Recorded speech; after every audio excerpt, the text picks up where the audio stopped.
नाम क्या? तमन्ना बाबुल कलाम बागेरहाट जिला बाड़ी बांग्लादेश ಬಾಂಗ್ಲಾದೇಶ ಆಯ್ತು ಬಾಂಗ್ಲಾದೇಶ ನೋಡಿ ಅವನೇ ಹೇಳ್ತಾನೆ ಬಾಂಗ್ಲಾದೇಶದಿಂದ ಬಂದಿರೋದು ಅಂತ. ಈ ಪೇಪರ್ ಅದು ಇದು ಏನ್ ಆಯ್ತಾ ಇದಾರೆ ಇವರೇ ಆಯ್ತಾ ಇರೋದು. ನಮಗೂ ಮಾನವೀಯತೆ ಇದೆ, ಇವ್ರನ್ನ ಓಡಿಸ್ಬಿಡ್ಬೇಕು ಅನ್ನೋದಲ್ಲ ದೃಷ್ಟಿ. ಬಟ್ ದೇಶದ ಭದ್ರತೆ ಒಂದು ಹಿತದೃಷ್ಟಿಯಿಂದ ನಾವು ಇವ್ರನ್ನ ಕೇಂದ್ರ ಸರ್ಕಾರ ನಮ್ಗೆ ಆಲ್ರೆಡಿ ಏನೇನ್ ಮಾಡ್ಬೇಕು ಅಂತ ರಾಜ್ಯ ಸರ್ಕಾರ ಕೇಳಿದ್ದೆ. ನಾವು ರಾಜ್ಯ ಸರ್ಕಾರದ ಮೇಲೆ ಒತ್ತಡ ಏರ್ಬೇಕು ಅಂತೇಳಿ ನಮ್ಮ ನಾಯಕರು ಒಂದು ರಿಪೋರ್ಟ್ ರೆಡಿ ಮಾಡ್ರಿ ಅಂತ ಹೇಳಿದ್ದಾರೆ. ಹಂಗಾಗಿ 5 ದಿನದಿಂದ ಇಡೀ ಕಾನ್ಸ್ಟಿಟ್ಯೂನ್ಸಿಯಲ್ಲಿ ನಮ್ಮ ಎಲ್ಲಾ ನಾಯಕರುಗಳು 5 ತಂಡವಾಗಿ ಗ್ರಾಮಾಂತರ ಮತ್ತು ನಗರ ಎರಡೂ ಸೇರಿ ಮಾಡ್ತಾ ಇದೀರಿ. ಅದ್ರಲ್ಲಿ ನೋಡ್ರಿ ಈ ತರ ಅವರು ಸಾವಿರಾರು ಜನ ಸಿಕ್ಕಿದ್ದಾರೆ, ಸಾವಿರಾರು ಜನ ಸಿಕ್ಕಿದ್ದಾರೆ. ಬಿಡಾರದಲ್ಲಿ ಹೋದಾಗೂ ವಾಲಂಟಿಯರ್ ಆಗಿ ಒಂದ್ ನಿಮಿಷ ಬಾಂಗ್ಲಾದೇಶರು ಇದಾರೆ. बांग्लादेश बड़ी को बांग्ला बोलो बागेरहाट जिला बांग्लादेश। हाँ बांग्लादेश। क्या काम करते हैं इधर? एजेंट बॉर्डर क्रॉस करके तुम लोग लेके आए ना? अकेले आया है अकेला बीडीआर पार करते ದುಡ್ಡು ಹೆಂಗ್ ಕಳಿಸ್ತಾನೆ कागो टका देने एका चले बॉर्डर क्रॉस करे बॉर्डर क्रॉस करके ये अकेले चले आए हैं। बीडीआर और बीएसएफ किसी को भी पैसा इसने नहीं दिया।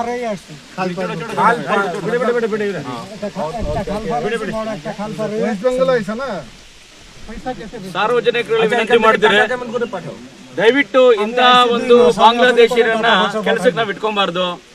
ದಿನನಿತ್ಯ ನಮ್ಮ ಅಕ್ಕಪಕ್ಕಗಳಲ್ಲೇ ಸುಮಾರು ಜನ ಇದ್ದಾರೆ, ಅವ್ರನ್ನ ಗುರುತಿಸಿ ಓಡಿಸ್ಬೇಕು ನಾವು. ಯಾಕಂದ್ರೆ ಸ್ಥಳೀಯರಿಗೆ ಅವಕಾಶ ಕೊಡಬೇಕು. ಇಲ್ಲಿ ಭಾರತ ದೇಶ ಹುಟ್ಟಿ ಬೆಳೆದಂತ ನಾಗರಿಕರಿಗೆ ಇವರಿಂದ ನಮ್ಮ ಸ್ಥಳೀಯ ಒಂದು ಕೆಲಸಗಾರರಿಗೆ ತುಂಬಾ ತೊಂದರೆ ಆಗ್ತದೆ, ಅವರು ಸಹ ಬೀದಿ ಪಾಲಾಗ್ತಿದ್ದಾರೆ. ಇಂಥವ್ರನ್ನ ಅನಧಿಕೃತವಾಗಿ ಬಂದಂತವ್ರನ್ನ ದಯವಿಟ್ಟು ಆದಷ್ಟು ಬೇಗ ನಾವು ನಮ್ಮ ಭಾರತ ದೇಶದಿಂದ ಓಡಿಸೋ ಒಂದು ಕಾರ್ಯನ ಸನ್ಮಾನ್ಯ ಅರವಿಂದ್ ಮಾಡ್ತಾ ಇದ್ದಾರೆ. ನಾವೆಲ್ಲರೂ ಇಡೀ ದೇಶದ ಜನತೆ ಈ ಒಂದು ಕಾರ್ಯದಲ್ಲಿ ಭಾಗಿಯಾಗಬೇಕು ಅಂತ ತಮ್ಮಲ್ಲಿ ವಿನಂತಿ ಮಾಡ್ತೀನಿ. ನೀವೆಲ್ಲಾ ಕಡೆ ಮೂಲತಃ ಇವರು ಬಾಂಗ್ಲಾದೇಶರು ಒಂದೊಂದು ರಾಜ್ಯದ ಒಂದೊಂದು ಡಿಸ್ಟಿಕ್ ನ ಅಡ್ರೆಸ್ ಇಲ್ಲಿದೆ. ಬಾಂಗ್ಲಾದೇಶಕ್ಕೆ ಫೋನ್ ಮಾಡಿ ಕರೆ ಮಾಡಿದ್ದಾರೆ. ಇದೊಂದು ಬಾಂಗ್ಲಾದೇಶದ ಎಲ್ಲಾ ಬಾಂಗ್ಲಾದೇಶದವ್ರಿಗೆ ಫೋನ್ ಮಾಡೋದು ಅಂದ್ರೆ ಟ್ರಾನ್ಸಾಕ್ಷನ್ ಏನಿರುತ್ತೆ ಎಲ್ಲ ಬಾಂಗ್ಲಾದೇಶದಲ್ಲಿ ನಡೀತಾ ಇರುತ್ತೆ. ಇವ್ರದ್ದು ಏನೇ ಬ್ಯಾಂಕ್ ಅಕೌಂಟ್ ಇದ್ರು ಎಲ್ಲ ಬಾಂಗ್ಲಾದೇಶಿ ನಂಬರೇ ಇರುತ್ತೆ. ನೀವು ನೋಡ್ರಿ ಇದ್ರಲ್ಲಿ ನೋಡ್ಬೋದು, ಇದ್ರಲ್ಲಿ ಅವ್ರು ಕೊಟ್ಟಿದ್ದ ಕಾರ್ಡ್ಗಳಿಂದ ಹಿಡಿದು ಎಲ್ಲಾನು ಫೇಕೆ, ಆಧಾರ್ ಕಾರ್ಡು ಎಲ್ಲ ಫೇಕೆ. ಇವರು ಬಾಂಗ್ಲಾದೇಶಿಂದ ವೆಸ್ಟ್ ಬೆಂಗಾಲ್ ಮೂಲಕ ಒಳಗೆ ಬರ್ತಾರೆ. ಇವರು ಅಲ್ಲಿ ಒಳಗೆ ಬಂದು ಒಂದ್ 5-6 ಸಾವಿರ ರೂಪಾಯಿ ದುಡ್ಡು ಕೊಟ್ರೆ 2 ದಿನದಲ್ಲಿ ಇವ್ರಿಗೆ ಆಧಾರ್ ಕಾರ್ಡು ಆಮೇಲೆ ಸ್ಕೂಲಲ್ಲಿ TC ಎಲ್ಲ ಇವ್ರಿಗೆ ಫೇಕ್ ಮಾಡಿ ಕೊಡ್ತಾರೆ. ಆಯ್ತಾ?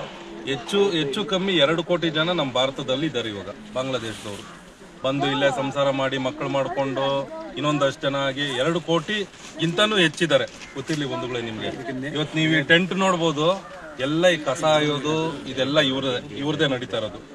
ಇವ್ರು ರಾತ್ರಿ ಹೊತ್ತು ಇವ್ರದ್ದು ಸಂಚಾರ ಇರುತ್ತೆ ಅವ್ರದ್ದೇ. ಇನ್ನೊಂದು ಎಷ್ಟು ಬುದ್ಧಿವಂತರು ಇವರು ಅಂದ್ರೆ ರಿಂಗ್ ಮಾಡ್ತಾರೆ, ಮಾತಾಡ್ದ ಅದಾದ ನಂತರ ಡಿಲೀಟ್ ಮಾಡ್ತಾರೆ. ಆಮೇಲೆ ಇವರಿಗೆ 5 ದಿನದಿಂದ ನಮ್ಮ ನಾಯಕರಾದಂತ ಸನ್ಮಾನ್ಯ ಅರವಿಂದ್ ಲಿಂಬಾವಳಿ ಸಾಹೇಬರು 5 ತಂಡನ ಮಾಡಿ ಕಳಿಸಿದ್ದಾರೆ ಇಡೀ ಕಾನ್ಸ್ಟಿಟ್ಯೂನ್ಸಿಯಲ್ಲಿ. ಸೊ ಹಂಗಾಗಿ ಇವ್ರಿಗೆಲ್ಲ ಅಲರ್ಟ್ ಆಗಿದ್ದಾರೆ. ಒಂದಷ್ಟು ಜನ ನೋಡಿ, ಗಂಡಸರು ಯಾವುದೇ ಟೆಂಟ್ ಅಲ್ಲೂ ಇಲ್ಲ, ಬರೀ ಹೆಂಗಸರು ಮಾತ್ರ ಇದ್ದಾರೆ. ಗಂಡಸರು ಯಾರು ಇಲ್ಲ, ಯಾವ ಟೆಂಟ್ಗಳಿಗೆ ಹೋದ್ರೂ ನಾವು ಸಿಗ್ತಾ ಇಲ್ಲ. ಯಾಕಂದ್ರೆ ಎಲ್ಲಾರ್ಗು ಇವ್ರ ಏಜೆಂಟ್ಗಳು ಇರ್ತಾರೆ. 1200 ಏಜೆಂಟ್ಗಳಿದ್ದಾರೆ ಇವ್ರಿಗೆ. ಇಲ್ಲಿಂದ ಬಾಂಗ್ಲಾದೇಶ ಅಲ್ಲಿಂದ ಕರ್ಸ್ಕೊಳೋಂಥವ್ರು. ಆಮೇಲೆ ಇವ್ರದ್ದು ವಹಿವಾಟು ಇಲ್ಲಿ ಏನ್ ದುಡಿತಾರೋ, ನಮ್ಮ ದುಡ್ಡು ಏನ್ ದುಡಿತಾರೋ ಇದನ್ನ ಅಲ್ಲಿ ಕಳಿಸ್ಕೊಡೋದಕ್ಕೆ 1200ಕ್ಕೂ ಹೆಚ್ಚು ಏಜೆಂಟ್ಗಳು ಇಲ್ಲಿದ್ದಾರೆ. ಒಬ್ಬ ಸಿಕ್ಕಿದ್ದಾನೆ, ಅವರು ಮೂಲತಃ ಬಾಂಗ್ಲಾದೇಶವರು ಅಂತ. ಅನಧಿಕೃತವಾಗಿ ನಮ್ಮ ದೇಶಕ್ಕೆ ಬಂದು ನೆಲೆಸಿರೋರು ನಮ್ಮ ದೇಶದಲ್ಲಿರೋ ಜನಗಳಿಗೆ ಮತ್ತೆ ಬೇರೆಯವರು ಇಲ್ಲಿ ಮಾಡೋ ಕೆಲಸದವ್ರಿಗೆ ಎಷ್ಟು ತೊಂದರೆ ಆಗ್ತದೆ. ಇವ್ರು ನಾಳೆ ಸಹ ಭಯೋತ್ಪಾದಕರು ಆಗ್ಬೋದು. ನಮ್ಮ ದೇಶದ ಭದ್ರತೆ ಇವ್ರ ಮುಖಾಂತರ ತೊಂದರೆ ಆಗ್ತದೆ. ದಯವಿಟ್ಟು ಸಾರ್ವಜನಿಕರು ಇದ್ರ ಜೊತೆಲಿ ಗಮನ ಹರಿಸಬೇಕು. ಬಂದಿರುವಂಥ ಬಾಂಗ್ಲಾದೇಶವ್ರನ್ನ ಆದಷ್ಟು ಬೇಗ ಅವರ ದೇಶಕ್ಕೆ ಕಳಿಸ್ಬೇಕು ಅಂತ ಒಂದು ದೊಡ್ಡದಾದಂಥ ಹೋರಾಟನ ಸನ್ಮಾನ್ಯ ಅರವಿಂದ್ ಲಿಂಬಾವಳಿ ಅವರ ನಾಯಕತ್ವದಲ್ಲಿ ಇಡೀ ಮಹದೇವಪುರ ಕ್ಷೇತ್ರದಲ್ಲಿ ನಮ್ಮೆಲ್ಲ ಜನತೆ ಎಲ್ಲ ನಾಯಕರುಗಳು ಸಾರ್ವಜನಿಕರು ಮಾಡ್ತಿದ್ದಾರೆ. ಅದೇ ರೀತಿ ಬೇರೆ ಬೇರೆ ಭಾಗದಲ್ಲೂ ಸಹ ನಮ್ಮೆಲ್ಲ ಸಾರ್ವಜನಿಕರು ನಮ್ಮೆಲ್ಲ ಕಾರ್ಯಕರ್ತರು ಈ ಒಂದು ಕಾರ್ಯನ ಕೈಗೆತ್ತಿಕೊಳ್ಬೇಕು ಅಂತ ಸಾರ್ವಜನಿಕರಲ್ಲಿ ವಿನಂತಿ ಮಾಡ್ತೀವಿ.